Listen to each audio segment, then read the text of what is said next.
네, 다시 돌아왔습니다. 이원재입니다. 네, 3월 5일 수요일이고요. 이원재 끝내주는 경제 라이브 시작하겠습니다. 오늘은 지금 정치권도 아니고 제가 볼 때 우리 사회의 최대 아이디어맨이신 것 같아요. 거대한 아이디어를 계속해서 여러 가지 제안하고 계신데 오늘 특히 트럼프 시대를 맞아서 이 험악한 아까 제가 말씀드렸죠. 우아한 위선의 시대가 가고 정직한 야만의 시대가 왔다. 이 야만의 시대 어떻게 헤쳐나갈지 이광재 전 국회의원 명지대 석좌 교수님 모시고 말씀 한번 들어보도록 하겠습니다. 안녕하세요. 네, 어서 오십시오. 안녕하세요. 네. 제가 작년에 이맘때 작년에 한 11월쯤인가요? 한번 방송에서 예. 해리스가 당선될 거냐, 트럼프가 당선될 훨씬 거냐. 전이죠. 그 전인가요? 네. 내기했는데 제가 졌습니다. 음. 트럼프 당선될 거라고 하셨는데 제가 10,000원 드리기로 했는데 아직 못 드려서 깜빡 잊어먹겠어요. 10,000원 주세요. 제가 방송 끝 바로 송금해 드리겠습니다. 네네. 그래서 그때 예견을 하셨으니까 네. 준비를 좀 하셨을 것 같기도 하지만 네. 요새 트럼프가 빵빵 터트리는 거 보면 음. 이걸 우리가 어떻게 해야 되나 이런 생각이 드는데 어떻게 보고 계세요? 그래서 그때 여름 정도 지났을 거예요. 그 총격 피격 나고 나서. 그때네요. 네. 이제 기억났습니다. 네. 그래서 결국 트럼프 후보가 당선될 거다. 그래서 그에 대한 대비를 해야 된다. 이렇게 해가지고 책을 하나 냈죠. 이북을 우리 이원재 박사님하고 같이. 네. 예, 현재 아마존에서 구입할 수 있는데 우리가 거기 써놓은 거 보면은 지금 트럼프 대통령이 제안하는 거하고 너무 네. 비슷하지 않아요? 국내 인터넷 서점에서도 구입 가능합니다. 그런가요? 예스24 네 이런 것들. 어디 책 안 뜨나요, 책은? 네, 넥스트 한미의 FTA. 예. 노무현 대통령 시절에 한미 FTA를 했다면은 이제 20년이 지난 지금 넥스트 한미 FTA를 통해 가지고 트럼프 2.0 시대를 대비하자. 이런 리포트죠. 네. 음. 그 내용이 진짜 궁금한데요. 근데 그게 작동할까? 이런 생각도 드는 게, 그 뉴스는 보셨죠? 트럼프 대통령이. 예. 알래스카 가스관에 한국이 뭐 몇 조 원 투자할 거야? 일본하고 같이. 이런 얘기를 갑자기 해버렸어요. 네네. 이거는, 이런 얘기 어떻게 봐야 됩니까? 지금 그 트럼프 대통령이 이제 한국의 그 조선 산업, 네네. 그다음에 알래스카의 가스관, 네. 그다음에 에너지를 굉장히 강조했잖아요. 그 미국의 에너지부 장관이 MIT 출신의 세일가스 CEO란 말이에요. 예. 네네. 그래서 이제 LNG를 이제 굉장히 네. 강조하고 있는데 알래스카가 미국의 전체 쓰는 석유의 31%나 생산합니다.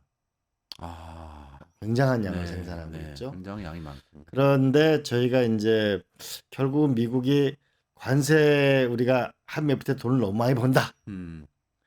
그래서 얼마 버냐 우리가 500억 달러니까 대략 한 80조, 70조 정도 돈을 흑자를 본단 말이에요.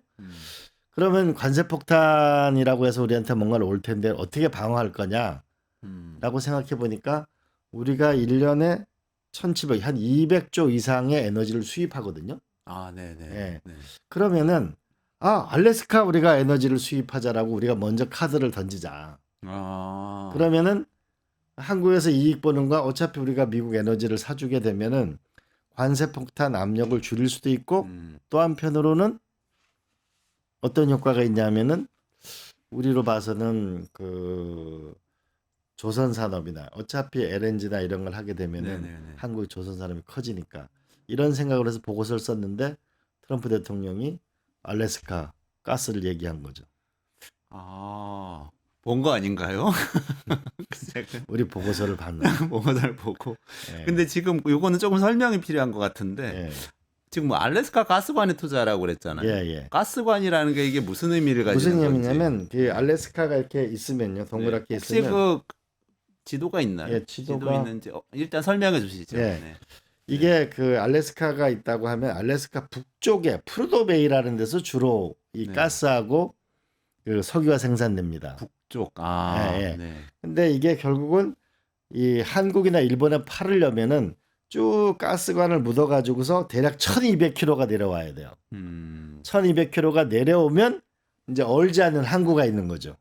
그렇게 해서 이제 팔으려고 하는 거죠. 해외에다가. 굉장히 크군요, 남북으로. 예. 알래스카가 굉장히 크잖아요. 네. 그래서 1,200km가 내려오는데 여기에 작게 들어가려면 한 20조 정도 원이 들어갑니다. 1200km 10m짜리 가스관을 다 뚫어야 되는 거예요. 그렇죠. 관을 와, 깔아야 되는 엄청난 거죠. 공사군요. 예, 예. 그리고 여기다가 뭐냐면 수출 터미널이나 뭐 이산화탄소를 제거하고 이러면 추가로 돈이 더 들어요. 네.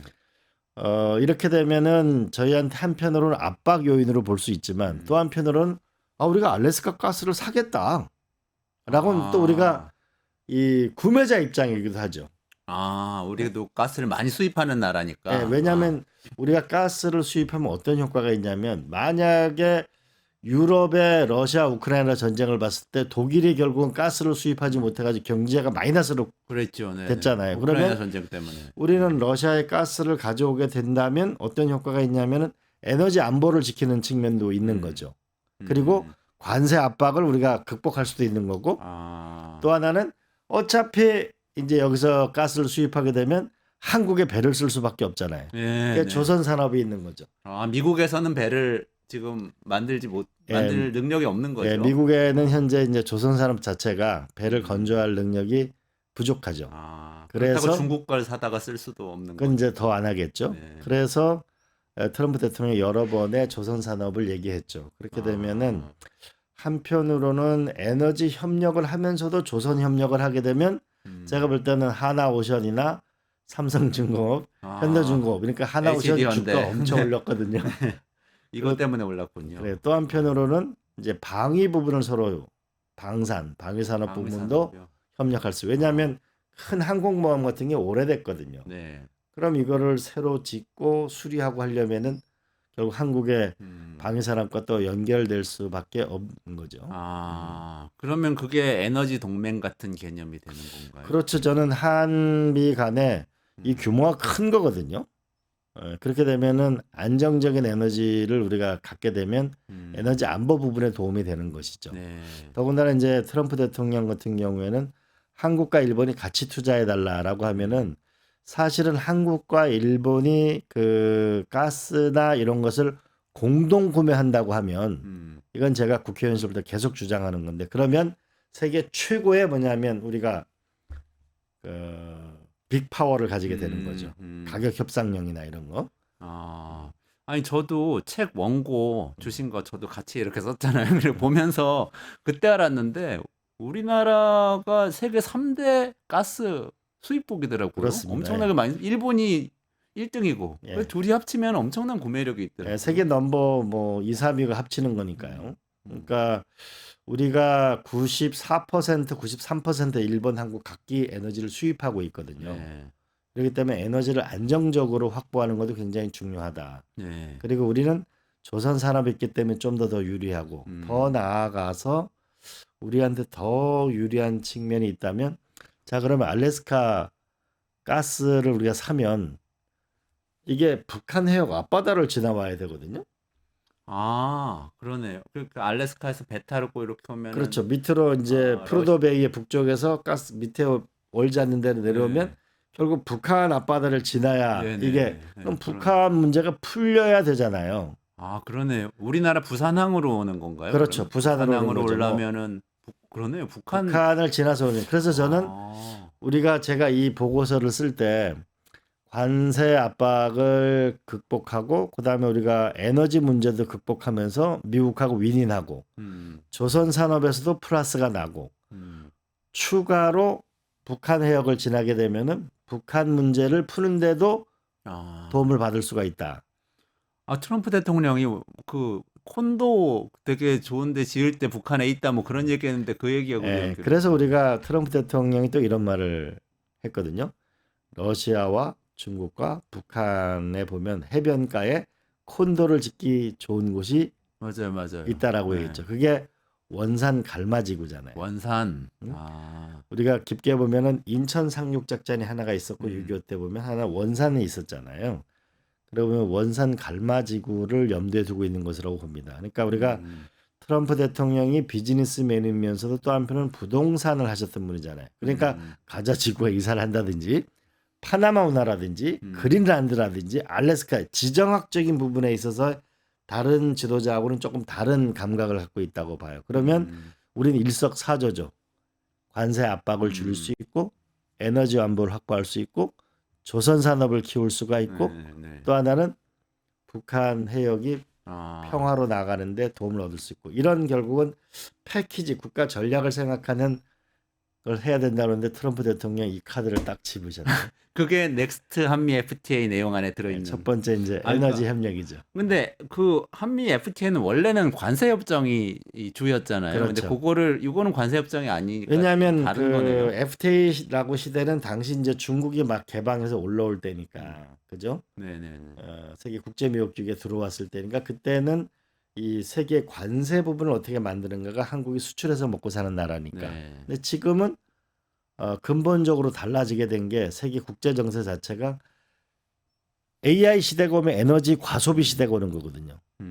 그리고 유럽 전쟁에서 봤잖아요. 에너지 안보가 없으면 나라가 흔들린다는 거. 그러면 에너지 안보를 하나 하는 거고 또 하나는 AI 시대라고 하는 건 전기 과소비에 대비해야 된다는 측면도 우리가 있는 것이고 또 하나는 넥스트 한미 FTA 보면은 일론 머스크의 저궤도 위성하고 한국의 5G하고 6G하고 만나면 전 세계 커버리지를 하는 뉴 비즈니스가 생기잖아요.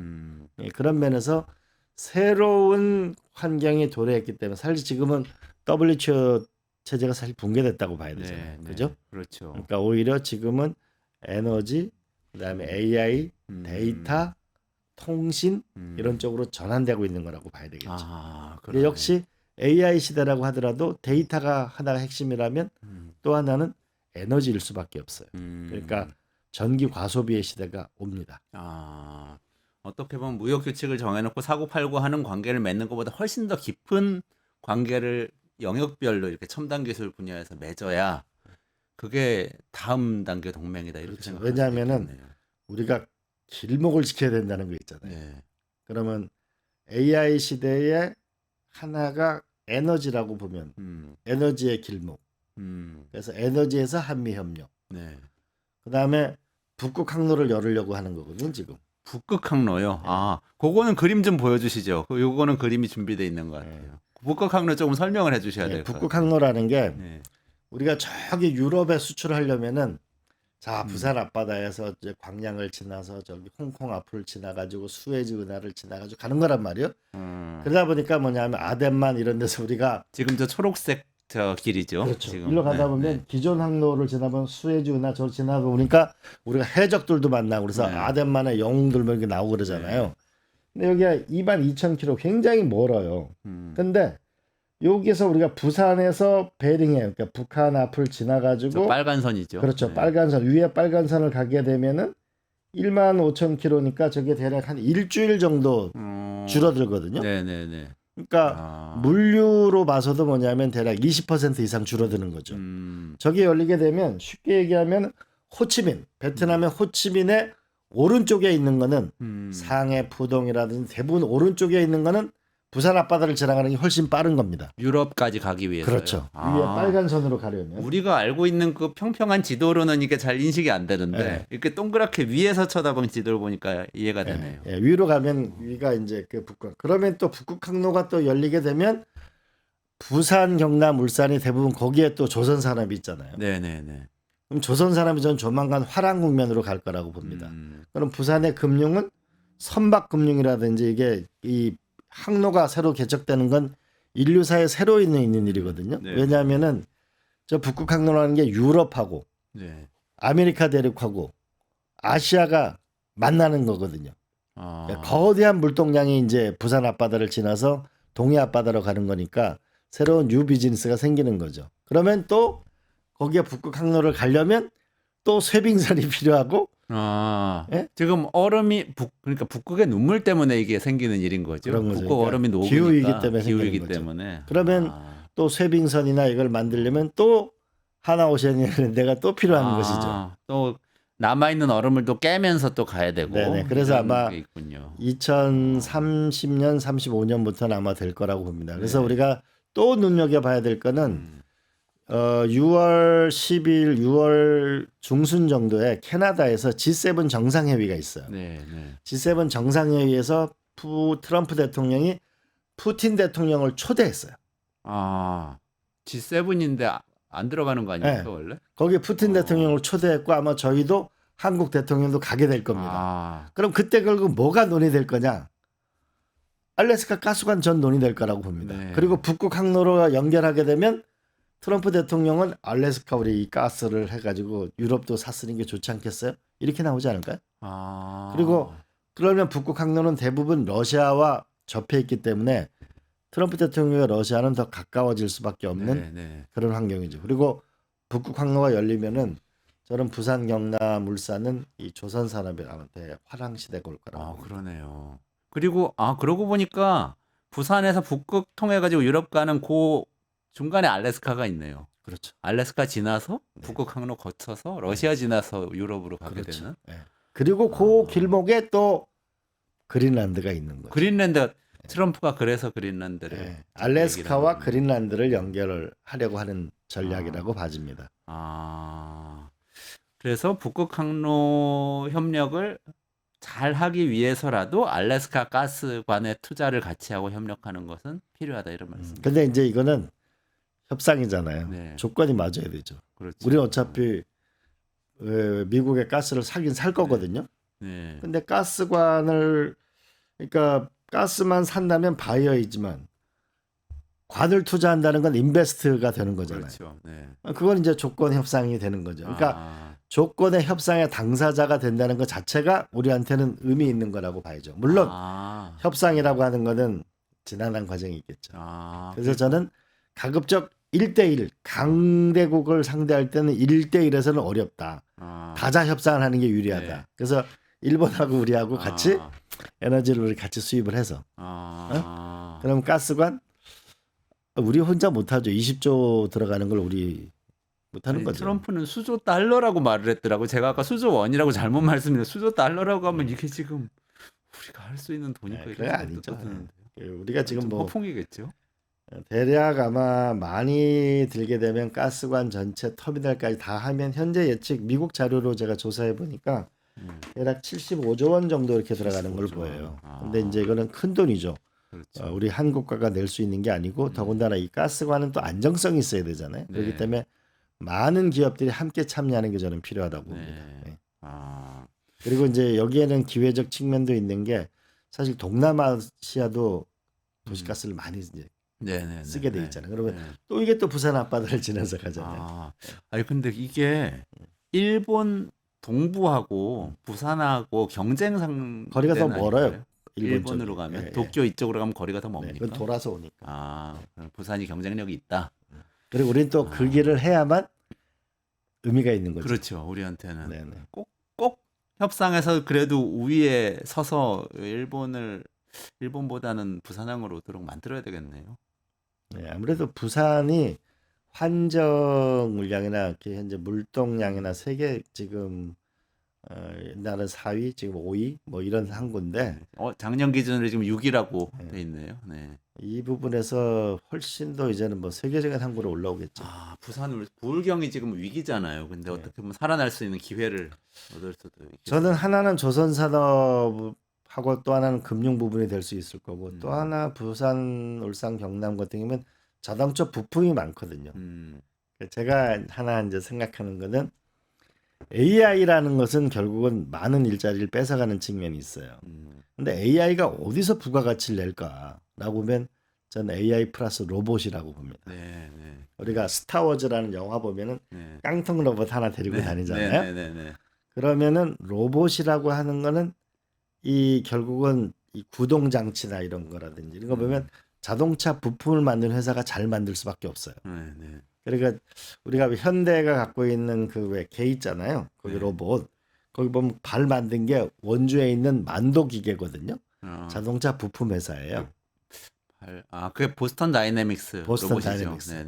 만약에 지금 보스턴 다이내믹스가 한국에 만약에 양산 공장을 차린다.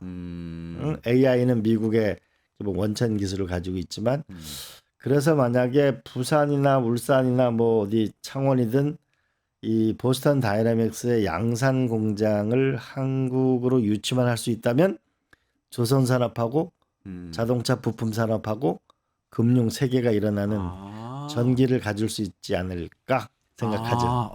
엄청난 비전입니다. 그거 잘 됐으면 좋겠네요. 근데 또 여쭤보고 싶은 게 있어서요. 트럼프 대통령이 또 반도체법 폐지하겠다는 얘기를 했는데 이거 우리나라 기업들 미국에다 공장 짓기로 하고 보조금 많이 받기로 했던 거 그거 아닙니까? 맞아요. 이게 그 반도체법 현재 우리가 그 500억 달러를 그 우리가 흑자를 낸다고 하지만 이 중에 사실 200억 달러 이상은 이미 미국에 공장을 짓고 있어요. 한미 관계에서. 예. 네, 네. 이미 바이든 정부 시절에 약간 퍼주기 논란도 있었습니다만은 대략 150조 정도 우리가 이미 미국에 네네. 투자 계획을 세우고 네. 있거든요. 네. 그렇기 때문에 150조 정도를 투자를 하는데 저희가 조사를 해보니까 미국 상하 양원의원 중에 약 한 110분이 계신 곳에 한국 기업이 투자하고 있어요. 아, 그러니까 예. 투자하고 있는 지역의 의원 숫자를 다 모으면 네네. 110명이나 예, 된다. 근데 네. 대부분이 그 또 공화당 의원이 많아요.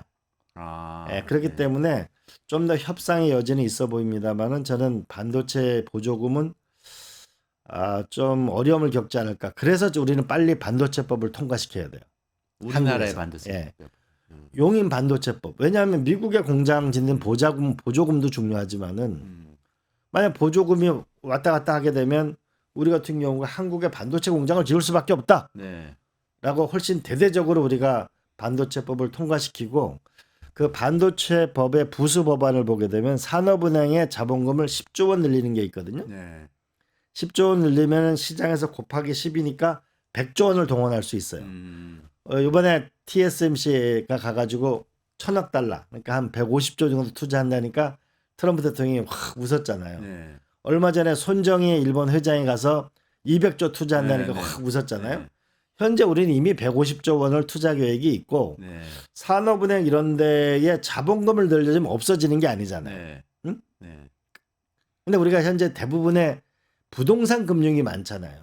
네. 그러니까 투자 금융, 기업 금융 쪽으로 우리가 전환해 가지고 산업은행 자본금도 늘려주고 중소기업 자본금 늘려주고 수출은행 늘려주고 기술 신보 늘려주고 그다음에 모태펀드 늘려줘 가지고 이런 걸 하게 되면 미국에 훨씬 더 시장의 돈을 만들어 가지고 미국과 협상할 수 있는 또 하나의 계기가 되지 않을까 그렇게 생각하죠.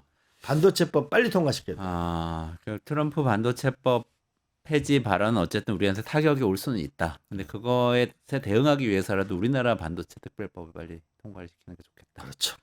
이런 말씀입니다. 삼성전자는 7조 원 받기로 했나요? 6조 8천억 6조 삼성전자 큰 돈이죠. 그다음에 이제 SK하이닉스가 6조 6,600억. 그러니까 두 개 합치면 7.5조 원쯤 되죠. 큰 돈이죠. 그러니까 우리도 그 보조금을 안 줄겠다 이렇게 나올 수도 있다는 건가요?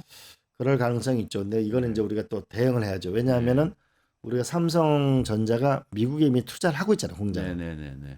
공장을 투자하고 있는데 이걸 또 보조금을 안 준다는 건 그렇지 않냐. 그러면 한국으로 공장을 다 차릴까? 네. 이렇게 되겠죠. 네. 그러면 해당 지역 국회의원은 그건 그렇잖아요. 네. 그런 뭔가 추가 협상이 생길 수 있겠죠.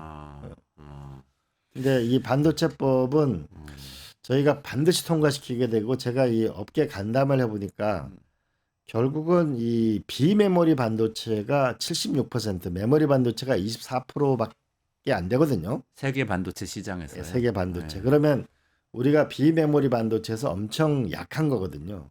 TSMC가 강한데 그래서 이 팹리스 업체들은 이 설계하는 업체들은 SK하고 삼성전자가 TSM처럼 열린 경영을 해달라. 왜냐하면 장비가 ASML 너무 비싸거든요. 그런 게. 네네네. 그러면은 그 공장이 어떤 에어리어를 이용해 가지고 이 팹리스가 마음대로 그 일을 해볼 수 있도록 좀 열려주든지 아니면 국가가 그거를 그 라인을 만들어주든지 한 1조 원 이상 들여서 만들어주든지 그런 걸 하고 웨이퍼를 쉽게 좀 빨리 공급받을 수 있었으면 하는 게 있더라고. 그래야만 우리가 이 반도체 부분을 넘어가지 않을까 싶고요. 근데 이참에 세계 대전이 벌어졌거든요. 반도체. 반도체가 없으면 아무것도 안 되니까. 네네네. 근데 우리가 만약 삼성전자가 AI 반도체를 개발하면 우리가 엔비디아를 넘어서 또 세계 1위로 올랐을 거예요. 엔비디아처럼 그런 팹리스 설계를 한다. AI 반도체죠. 네, AI 반도체. 만약에 성공한다면. 네네. 또 하나는 그 카이스트가 갖고 있는 이 공동 기술인데 PIM이라고 해서 메모리 반도체 안에 비메모리를 넣어 작동시키는 이런 반도체 이게 또 다른 게임 체인저거든요. 그러니까 저는 빨리 탄핵이 인용되고 새로운 정부가 들어서게 되면 이 AI라는 이 시대에 대한 과감한 뉴딜 있잖아요. 네네네. 과감한 투자 전략 이런 게 있었으면 좋겠어요. 아, 제가 또 그 AI 반도체 얘기하시니까 생각났는데 엔비디아가 또 화제입니다. 엔비디아 뭐 이재명 대표가 엔비디아 지분 30% 확보라 만약에 한다고 그러면 그거 뭐 거기서 배당금 받고 차익 얻으면 국민들이 잘 살 수 있지 않냐 이런 얘기를 하셨는데 이게 뭐 정치권에서 막 논란이 되는데 이거 좀 제대로 논쟁이 진행되고 있는 건가요? 이건 제가 비교적 잘 아는데요.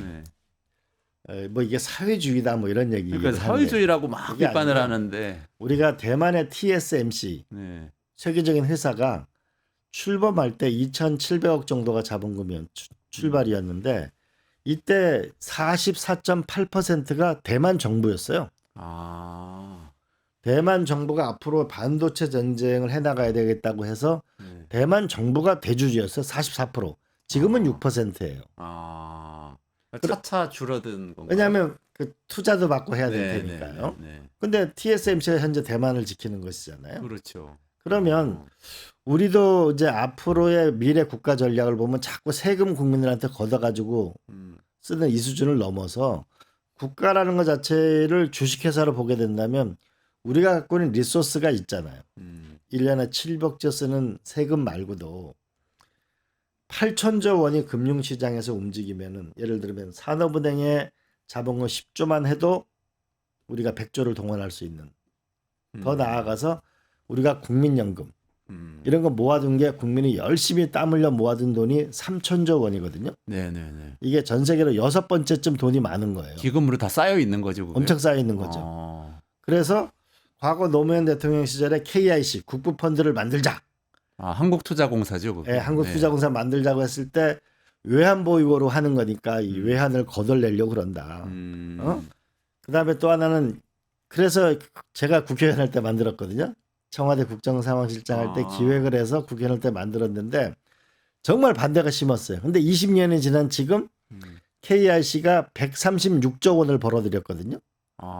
그러니까 늘어난 20년 자산 동안. 늘어난 자산이 136조. 예, 136조 원을 벌었어요. 그러면 벌었어요. 1년에 6조 원씩 버는 거거든요. 네. 1년에 6조 원 번다는 얘기는 무슨 얘기냐면 많은 국민들이 지금 국민연금 때문에 그렇잖아요. 국민연금을 1% 올리는 게 약 6조에서 7조입니다. 국민연금 수익률 1% 올리는 아니, 게요. 우리가 납부유. 납부를 1% 올리는 거를 대체할 정도로 돈을 번 거라고. 우리 지금 1% 올리냐 마냐 가지고 엄청 싸우잖아요. 근데 KIC 하나로만 여기 우리가 1년에 6조 원씩 벌어들인 거거든요. 그러니까 우리가 3천조 원 중에 이 중에 150조를 해외 부동산에 지금 투자했거든요. 부동산에 그렇게 많이 들어가요. 근데 그러지 말고 싱가포르 테마섹이 우리 셀트리온의 처음에 대주주였어요. 돈 엄청 벌고 나갔죠. 여기 코리아나 호텔 앞에 있는 저기 파이낸스 빌딩도 테마섹에서 싱가포르 자본이에요. 그러면 우리가 3천조 원이라는 갖고 있는 이 재원을 가지고 세계 최고 엔비디아가 될 만한 기업들의 투자를 하는 방법이 있을 수도 있고. 그러니까 지금 엔비디아 투자하는 게 아니고 나중에 엔비디아 될 수도 있는 벤처 기업들. 그렇죠. 그런 벤처 기업이나 이걸 국가도 넣고 민간도 넣고 왜냐하면 국가는 그만한 능력이 떨어지잖아요. 기술을 보는 능력이나 그런 펀드를 통해서 만들어 가지고 국가의 부를 계속 늘려나가면 그러면 국민들 세금을 줄일 수도 있고 국민연금 납부율을 늘리지 않아도 더 연장시키는 효과가 있을 수도 있다. 그래서 오히려 이재명 대표가 얘기한 부분에서 우리가 보다 공세적으로 국부펀드를 만들어 가지고 미래로 가는 투자 국가가 돼야 된다고 저는 생각합니다. 이건 제가 청와대에 있을 때부터 계속 생각해서 국회의원 때 제가 기획재정위원회 주로 있었기 때문에 이건 아주 잘 알죠. 오히려 훨씬 더 규모를 키워야 된다. 그리고 국민연금의 안정적인 자산은 안정적인 자산으로 만들어 놓고 일정 부분은 공격적인 자산을 해가지고 세계적인 기술을 M&A 해야 된다. 우리가 구글이나 이런 거 보면 어마어마한 기업들을 M&A 하잖아요.